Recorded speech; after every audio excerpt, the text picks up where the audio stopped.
that people are using LinkedIn more. And they are also engaging with content and brands like yours. So LinkedIn also hosts the world's largest global community of decision makers. So we have leaders of today and the leaders of tomorrow that you can talk with on the platform. So it's a great place to influence buying decisions. So the big question here is, what exactly do members on LinkedIn do? So professionals are on LinkedIn with a purpose, right? They're here to network, they're here to connect with brands, they're here to find relevant content. LinkedIn is no longer just a job site. There's almost 9 billion weekly content impressions in the feed, which amounts to 15 times more content than job postings. Now, as mentioned, we are expanding beyond just being a jobs platform. We're doubling down on building a community, and we're doing it through many ways. There are features like hashtags and content recommendations, which we'll talk about in a while. So last year, Interpret assembled data around different social platforms and a consumer's mindset for each. The report said that LinkedIn is the place consumers go to invest their time, to find new ways to achieve their ambitions, and to find new ways to work better. It is not a mindless scroll. It is one that is with intent. And this intention of a mindset is key. Facebook and Twitter, for example, are much more about passive entertainment. So LinkedIn is a lot more about purpose, and people are here to learn from experts, to hear from brands like yours, to read your content, and to look for new opportunities and new ways to achieve their professional goals.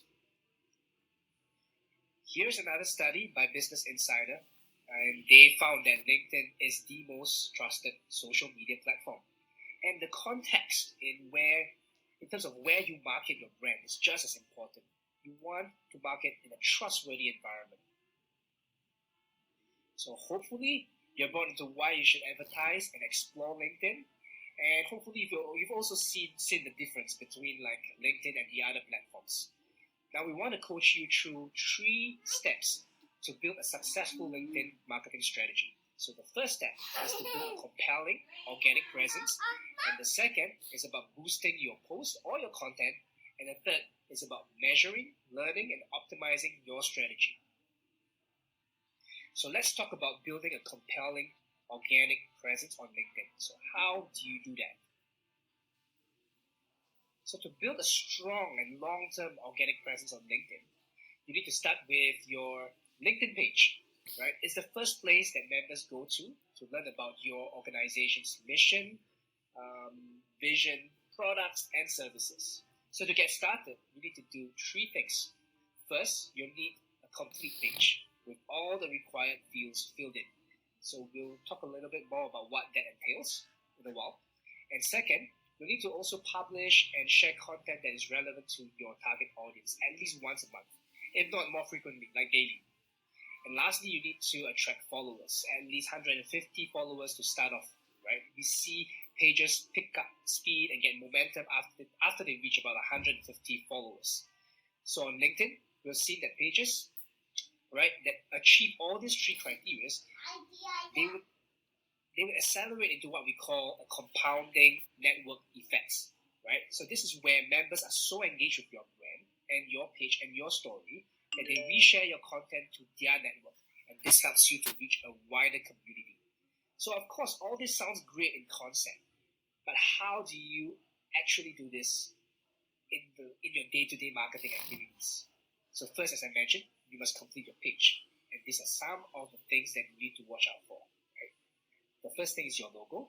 The second thing is your organization's tagline, right, which is a 1 to 2 sentence description of your company's mission. You need to add your industry. You also need to add your organization type and your location. We'll go over 3 things right now in terms of the next steps. When to post, what to post, and how to post. Let's dive into when to post. So we've seen pages that post daily, they get about 2 times more member engagement. So to capture mind share, organizations should aim to post at least daily. So over time, this will establish your brand as a thought leader. Now let's dive into the next topic, where is what do you post? consistently, we hear one of the hardest things to do as a marketer is to know what content would resonate with your target audience, right? We've added a new feature, right? The new feature is called Content Suggestions, and this will help you filter for your target audience and discover trending topics that your audience love. All this happens in real time, right? And you start by selecting your target audience's location and then industry, job function, and even down to the seniority. And based on your filters, right, you can see the top trending topics in these pillboxes. And these are the top articles or the trending articles that your target audience are consuming in real time. Now you can find all these trending topics in minutes, and you will know what to post, right? So you can also check the member engagement on these articles. And if it makes sense, you can reshare them with your followers by clicking share. Now this is great. This is a great time-saving way to post a relevant content every single day. The next thing we want to talk about is LinkedIn posts. So to help you connect with the community better, right, we've added this new feature. You can create a poll directly from your pages, and this gives you the ability to engage with your members by asking for their thoughts, their perspective on various topics. Another fantastic way to connect with your audience is through LinkedIn Live and LinkedIn Events. Now you can host your LinkedIn Live stream within a private online space like LinkedIn Events. So you can communicate directly with your event members before, during, and after the event. Now, event attendees can also interact with each other within this LinkedIn event group. And as you can tell, we are really doubling down on what we call a community building and networking. And this is one of the ways that we're moving forward to establish this. So during this COVID-19 pandemic as well, you'll also be able to create announcement banners about COVID-19 related updates.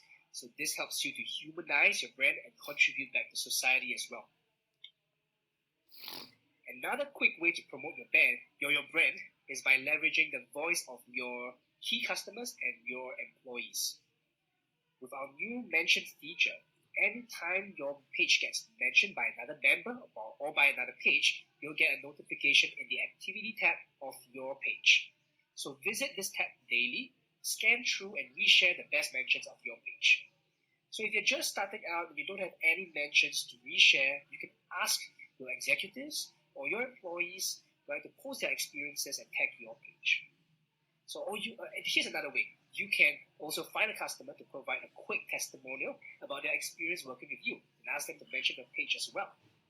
So not only can you share it with your page followers with this, but their posts will also promote your page to their network. So up next here, we have another great idea for posting, which is to use videos, custom images, and documents to bring your brand to life. So videos on LinkedIn performs incredibly well. So we found that posts with videos, they get at least 5 times more member engagement as compared to other types of media. So the thing is, your videos don't need to be overly produced. We've found that like raw, authentic content performs best. So in this example, on the right, on the right side, right, you can see Harvard University, who has just simply uploaded a video which is taken on a mobile device. It showcased one of their students' dancing talent, and that drove a ton of engagement. And in another example, HubSpot shows how you can leverage document uploads instead of videos as well. So for context, you can upload Word docs, PDFs, PowerPoint slides to LinkedIn, and the members can scroll through each slide without having to download the entire file. So what HubSpot did was they created a deck that showcases their culture code and highlights how these standards impact every aspect of their business, right? So here's some ways you can think about to leverage this for like this feature, right? So take members, right, behind the scenes. Take members behind the scenes of how your products are built. That's one way. Another way is to showcase your employee or the customer of the month. So there are so many possibilities here, and while it requires time and effort, it is really well worth it. And the outcome to build a long-term brand equity and authentic connections to your brand is really worth it. So here's the next tip. So always make your post a two-sided conversation. So don't just talk at people, talk to them, get their opinion, and make it fun. So here are some great examples. So Netflix does a great job by consistently posting questions to their members. Here, they ask members to ask their top questions on what it's like to work at Netflix. And they spend an entire day answering each and every question. And another example from a startup called Gong.io. So they do a great job by getting creative with their posts. They offer to deliver free educational videos on how to tell better stories to close deals, to close sales deals, right? But they only can provide that if the member leaves a comment and reply yes. And that's really smart, right? To get the engagement going in the post. And lastly, we have Amazon as an example. They ask their employees to describe their resume in 3 lines or less, and employees absolutely did. So members who did not work at Amazon also joined in the conversation, and they were inspired to apply just from this post. Finally, I highly recommend you check out your page analytics.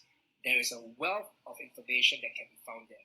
You can track visitor, follower, and content performance, and you can break down the top performing visitor segments by industry, company size, location, function.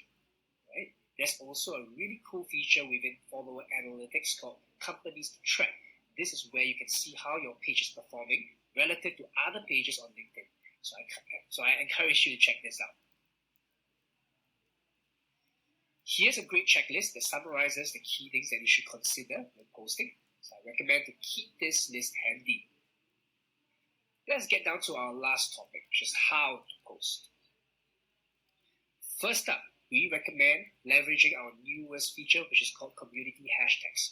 For context, this feature allows organizations to do a couple of things.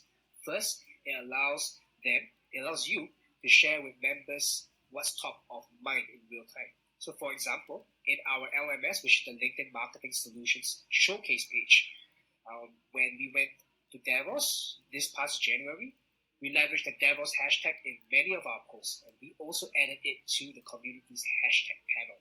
So this allows us to not only see how members are following, like how many members are following this hashtag, we can also click on these hashtags and join in the conversations happening within this hashtag. This is a fantastic way to grow followers and join in the conversations of the relevant hashtags that you are going after. So we've also launched mobile administration last year, and now organizations can post and respond to members on the go. So make it a habit to respond to member comments daily. So there was a long list of things and ideas that we brought forward. So let's do a quick recap. So first, in terms of when to post, we recommend posting at least 1-2 times a day to establish a trusted voice with your target audience. Now, regarding what to post, use the content suggestions tool to understand what your audience want. So the thing is, you can also easily reshare these third-party articles that our tool recommends. Just make sure you also add your own point of views. And we also recommend to leverage your own employee and your own customer network. Ask them, remind them to mention your page and to highlight the best of your brand. We also recommend to leverage things like images, videos, documents, and this actually brings your brand to life, right? For every post that you make, always remember to ensure a two-sided conversation. So interacting with members builds deeper trust and relationships for your brand. Not to mention it increases the reach as well. So lastly, in terms of how to post, we recommend using or including hashtags that help you expand your professional community. So remember to leverage mobile as well to post and respond on the go. Now let's put this into a proper game plan. How to grow your followers. So this is the game plan. We've grouped these tips into things that you should do one time versus daily, weekly, and monthly. So the first time, as a one-time action, you should ask your employees to update their LinkedIn profile. So they need to indicate that they're working for your company. So employees tend to have 10 times the network of most pages. So this will greatly help your page awareness. You should also add the LinkedIn follow button to your organization's website so that website visitors, prospects, customers can easily follow your page. And on a daily basis, you should add a link to your page in all of your marketing communications, such as your emails, newsletters, and blog posts. You should also post daily to keep your followers engaged and reshare your content with your network and their network as well. So in terms of weekly goals, you should also review your analytics weekly to identify which content is performing the best and where the visitor is coming from, and the follower opportunity gaps. And lastly, on a monthly basis, you should send an email to your employees with the top posts from your page. And you need to encourage them to reshare it with their networks. So I'd like to touch a little bit about LinkedIn's measurement tools as well. And these are free tools that you can easily use and start doing it today. So the first thing that I want to talk about is the LinkedIn Insight Tag. It is a piece of lightweight JavaScript code that you can easily drop on your website. It's quick and easy to install and unlocks robust campaign reporting, retargeting, and deeper insights about visitors. So here are some ways, right, to use the LinkedIn Insight Tag. On a high level, the LinkedIn Insight Tag helps you to do three things. The first, you get to learn more about your website visitors. The second, you can retarget your visitors, your audiences, and build a larger brand recognition, right? And thirdly, LinkedIn Insight Tag helps you to measure and optimize your campaigns. So the LinkedIn Insight Tag, as mentioned, is free. It's free to install. So why not use these incredible features? So let's dive a little deeper. With LinkedIn Website Analytics, right, you can measure the website traffic and page engagement of every page of your website. So this lets you understand the types of audiences that are converting, and it helps you plan, and it helps you with campaign targeting, with landing page designs, and it improves your conversion rate and lead quality overall. Here are some examples of how companies are using the website demographics. Right? So let's say you notice that a particular target audience is spending time on your product page, and let's say they're not converting. So what you do is to study the demographics of the page visitors to that product page. And what you can do next is to personalize your landing page copy and optimize your page to personally speak to them. Right? So you can change the copy, change the creative based on what you feel would resonate with that particular demographics. And you can also retarget these audiences with ads to perhaps maybe complete a download of a content. You can also check out that, and you can also check that to ensure that you're getting high quality website traffic. Right? You need to ensure that you're driving the right demographics to your website. Right? And the only way to check that, one of the best ways to check that, is through the website demographic tool. So this will help guide your marketing plans. So here's a quick look at how you can compare the audiences of various sections of your website. So if you're using unique tracking parameters or UTMs for different vendors, you can break all this out in your campaign manager. Then you can compare the type of traffic being driven to your website by each vendor. So by understanding your audience, basically, you can tailor your content to them. For campaign demographics, that's slightly different. Right? You'll be able to see where your impressions are delivered to. So you'll be able to measure the leads and conversions from each of the audience that you care about. You can see the demographics that are converting. You will know who is finding your offer valuable. Right? This gives you two insights and possible actions. The first is to look at further optimizing your campaign, the campaign that is performing well for that particular set of audience, right? And the second is to look at how you can enhance your offer, make it more enticing, so that the audience who are not converting well will start to convert well as well. So with that said, I'd like to hand over the time to my colleague Zed, who will take you through LinkedIn ads. Thanks, Sean, for covering all the great tips on growing your content organically on LinkedIn. Hey everyone, my name is Zed, like the DJ, just the Asian version. I just wanted to start it off by hoping everyone is staying safe and healthy, and I hope I'm not the only one that needs a haircut here today. Right, not to sound like a gold digger, but in my section here today, I will bring you guys through the paid ad stuff here on LinkedIn, and I hope that everyone learns something new today. Yep, so let's begin. So we have learned previously on how to reach our existing followers with organic updates. The next question is, how do we reach people outside our followers? Here at LinkedIn, we have multiple ad formats to reach out to different target audience, but due to time constraint today, we'll only be focusing on sponsored content. If you're curious about the other ad formats, please visit our LinkedIn Marketing Solutions Help Center, which they have an extensive list of all the other ad formats that are there as well. So, sponsored content is basically our bread and butter product at LinkedIn. It works well for almost any initiative, from branding to lead generation. It is served in the LinkedIn newsfeed on both desktop and mobile.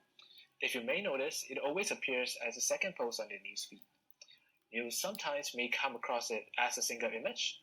Sometimes it may be a video, or sometimes it just can be a carousel, which is essentially the image that you may scroll to the right. Alright, so I'll begin with explaining that there are two different types of sponsored content. So on the left side here, we can see that there is a post that you can directly sponsor from your LinkedIn's company page. So basically, it's just an existing post, an organic update that's already on the page, and you're able to sponsor it directly. On the second one here on the right hand side, it's basically a new ad that you have to create from scratch. Basically, you need a new image, you need a new copywriting from scratch. So the main difference is, just say if it's directly sponsored post from the page, the metrics such as like, comment, and shares will be reflected accordingly on the post on the page. Whereas the direct sponsored content will not appear on the page, and the like, comment, and shares will only appear at that post itself. Alright, hope that's clear. So the next part here, we're going to talk about something more interesting. We're talking about the targeting presets we have on LinkedIn. So in LinkedIn itself, we have mainly two different data sets for us to target on LinkedIn. The first being the member's first-party data. So first-party data is basically the data that a member put in directly on the LinkedIn profile. And basically, your LinkedIn profile is something like your CV. You wouldn't lie about the information you put there, right? So hence we are able to gather data such as, what company they are working in, what job title they are at, what kind of skills they have, or what kind of school they are from as well. Secondly, we have something called derived data, where the data points are extracted through certain first-party data. To keep it simple, I'll just give you two examples here. So if you do realize, we do not ask for your gender when you sign up for a LinkedIn profile. Rather, the gender is actually derived through a person's name. So for example, if just say someone's name is Alex, that person could be a male or female, am I right? So therefore, gender targeting is not something we always recommend to do, as we do not really discriminate against any gender unless you have a very specific gender product. Another example of derived data will be years of experience. So your years of experience actually starts from your first job listed on your profile. So this can be mildly inaccurate in some ways. So for example, 10 years ago, I worked part-time at Baskin-Robbins during high school. I have listed that job in my profile as well. And therefore, if I'm using targeting as such as years of experience, I already have 10 years of experience, which is not really the most accurate thing as well. So we'll try to avoid that and use job seniority instead. Member update their LinkedIn profile with a new role. These job titles are usually grouped by LinkedIn's algorithm and organized into much standardized titles that you can use for your campaign targeting. So those standardized titles are also mapped into a level of seniority and a function. So for example here, we have Matilda, which is a senior marketing manager. So basically, we are able to derive from this title as basically a seniority of a senior manager and a function of a marketing. So you can see here that this title has two different ways to go for it. One is seniority and one is function. So in many cases, it will be more efficient for you to target by job functions, as these are broad groupings of titles based on the kind of work a member specializes in. So another example would just say if someone puts the title such as Chief of Happiness, basically the person, I don't know what he does. Does he makes people happy? But I assume that he's from the HR function, so probably he will lie under the HR function. Right. So instead of having to target every single marketing job out there, you can just simply choose the marketing function and be done with it. This will also improve the scale and the reach of your campaign. Right.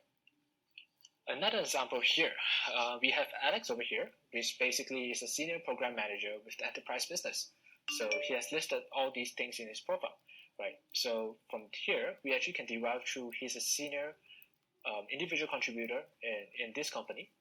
His job function is in IT, engineering, or even program management. And based off the company that he put in on his profile, basically we can derive through the company size as well, which is in here, example, like a 500 plus. And the most noticeable thing is when you sign up for a LinkedIn profile, the first thing they ask you to do is to put in the location. So in here is the geographic location will be in Singapore, for example. Skills are actually highly relevant keywords found on a member's profile. The one where random connection will actually ask you to endorse it, if you know what I mean. It's actually a good indication for expertise in those particular areas. So skills targeting is actually more like an alternative way to reach professionals with a specialized expertise when job title may not be as effective. For example, if you're looking to reach members with a project management software offer, job titles may not be as effective given several roles require project management. However, if skills targeting allows you to target specific competency, that may span a broad range of job titles. However, just keep in mind when you are using skills targeting, please consider pairing this with the targeting such as job function or even seniority, as this will help you to focus the reach of your offer on a more relevant audience. Alright.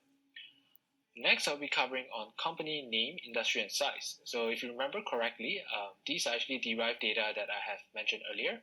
So company names is a very good way to target on LinkedIn, as you are able to pinpoint which company you want to serve the ads to. So whether your campaign goal is awareness or retention, company name targeting allows you to focus your campaign on high value accounts and reach decision makers across an organization. Company industry is basically a company's primary industry of operation. At today's world, an organization may operate in many industries. However, only the primary industry of an operation, as listed on their LinkedIn page, will be recognized. So industry targeting allows you to narrow in on members who work in a particular sector. So this is particularly effective if your offer is broadly applicable across an entire industry. So for example, if you have a software that is for the manufacturing industry, that would be good. If you have you can able to target the manufacturing industry, and everyone in that industry will be served your ads. So company size is something that we use quite often as well, especially for in this world today. We have a lot of different company size, right? So we have companies such as startups, SMEs, or even like MNCs and large enterprises. So with this company size, we are able to focus what kind of offering that we want to offer to specific company sizes. Alright.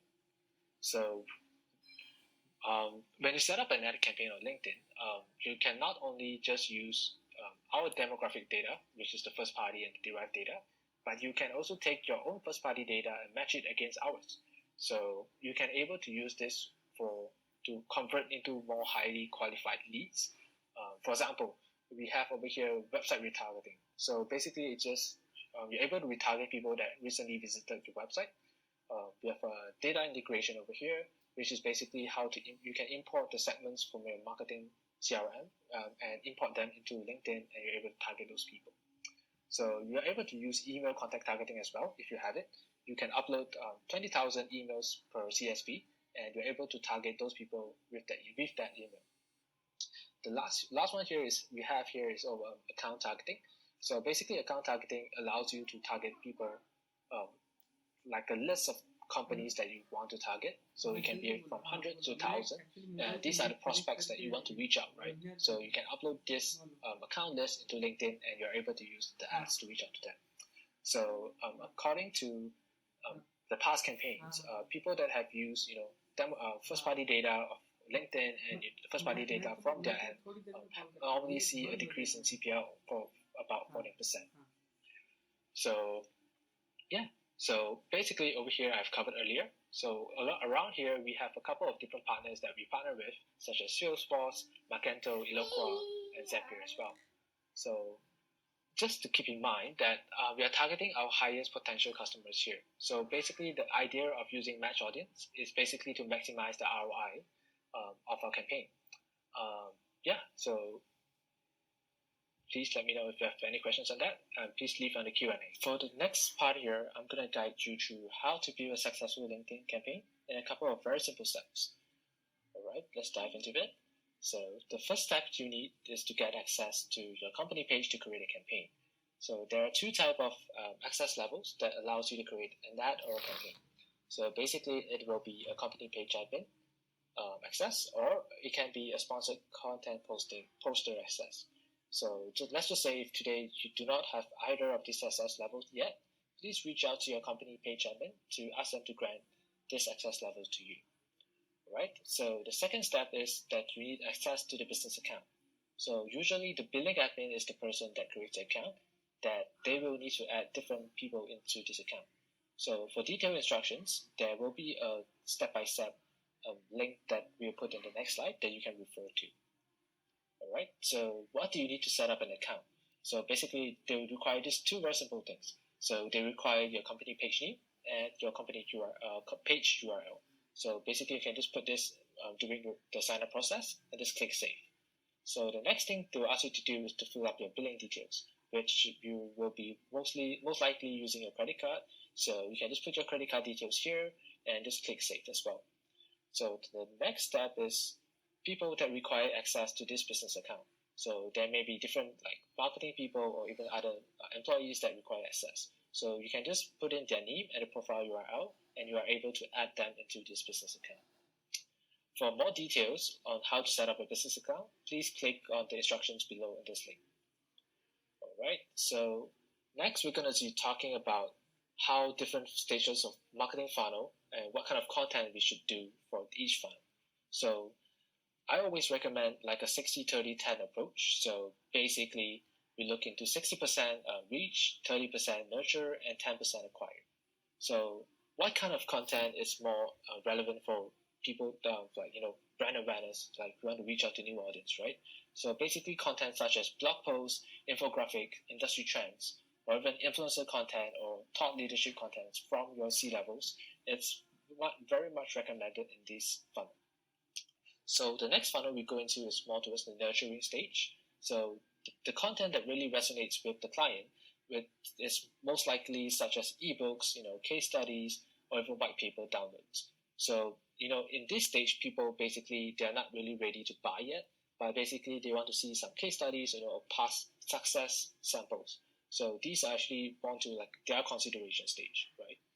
So the last stage here is more like the person is ready to buy, but they do not know who to contact or what's the next step or how does the product look like. So what they do is they'll look into content such as free trials, live demos, or even like a product sign up. So these are actually contents that resonate with these people in this marketing funnel. All right. So the next thing is to always remember to program your content calendar. Like for example, if I see an ad, repeating ad on my newsfeed all the time, I will get bored of it, and eventually I will be not interested in that product. So the best practice is actually to have 3 to 4 ads live at all time. So, and the reason why is because that we have a 48 hours frequency cap. Basically, it means that one person only can see one ad in 48 hours. So the second step that we need to do is to actually replace these underperforming ads with a new content about once every month. So let's just say you have run the campaign for about a month, and you realize there are a couple of different contents that perform well and some perform bad as well. So what do you do with this? So you replace this with new images or new videos, for example. Alright guys, I'll give you guys a head start on how content looks like on LinkedIn and what are some of the content best practices that we practice on here on LinkedIn. I can't stress how important it is to invest in great images. I'm pretty sure you guys have come across, ads that have stock images of people wearing business suits in the office settings. To be honest, it's not really relevant to whatever they are doing as well. So the first step here is always try to be as relevant to whatever you're offering.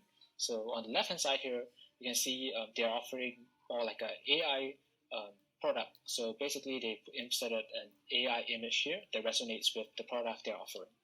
The second image here, you can see basically they are talking about challenges to recruit qualified candidates, but at the same time, they listed down what are all the challenges that they have in a very greenish infographic, I would say.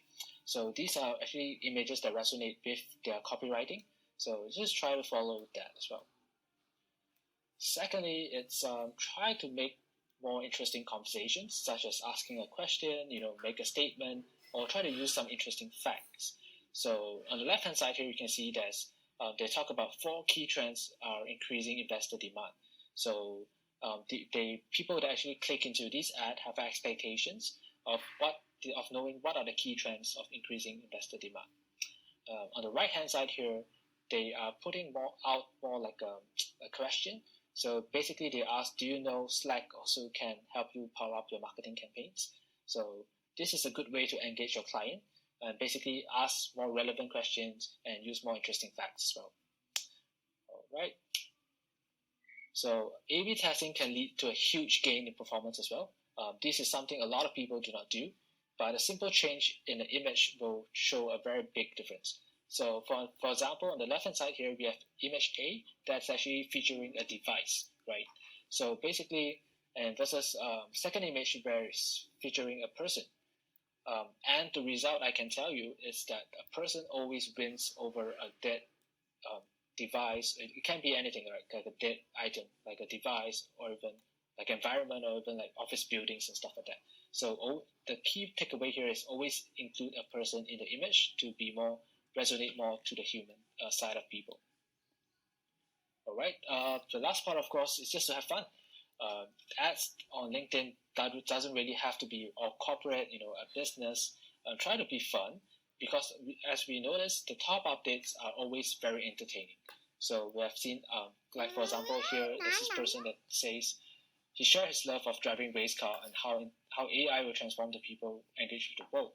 So to be honest, I do not see how race car and AI have resonate, but it actually captures the eyeball of many people, right? And always, you always can insert a joke and stuff like that inside here as well. And one last tip over here is that you will realize that the copywriting over here is always very short. It's the best practice is to keep the copywriting below 150 characters because anything above 150 characters will have a see more button there. And basically, people would not read whatever is down there. So try to put all the call to action, the main points on the top or the first sentence to be more eye-catching that way. All right. So please just remember these 3 simple steps, right? So first, Sean covered on how to build a compelling organic presence. It's just very simple. Just post great content regularly, be disciplined, post on the daily or weekly basis, right? So secondly is to join conversations with your LinkedIn page. It just say someone comments on your page, try to join the conversation, try to provide value for them as well. So yeah, second is more towards how to reach out to not just your followers, but people outside your followers, right? So look into your organic content to determine like what kind of content is actually the most engaging and use that piece of content to make it into a paid content to reach people outside your followers. All right, so you can also use sponsored content like I mentioned just now, like it can be an image, a video, or even a carousel to engage with a specific target audience, such as the targeting I mentioned just now, job seniority, job function as well, to reach out to these people that you have not reached out before. And the last one is actually to retarget people that are in the middle of consideration stage. So I can't stress how important it is as well. So sometimes we do not realize it, but people will always be served the same ads once they've been to the website, and they'll be reminded on what kind of action they should take next. Last step is I think every marketing campaign is a learning curve, even for me itself. So we need to actually measure, learn, and optimize the campaign to drive more impact in the future. So the most important is to understand what is your audience is engaging via the engagement insights and understand what kind of demographics are they from. All right, guys, that will be all for today. Thank you so much again for your time today. All right. So now we'll begin our Q&A. So our team will be online for about 15 minutes and will be answering all the questions through the portal. Please be patient as we try to answer all the questions coming through. There will also be a survey in the console at the bottom. So please take 2 minutes to complete it to help us to improve further sessions. So thank you once again so much, and please stay safe and healthy.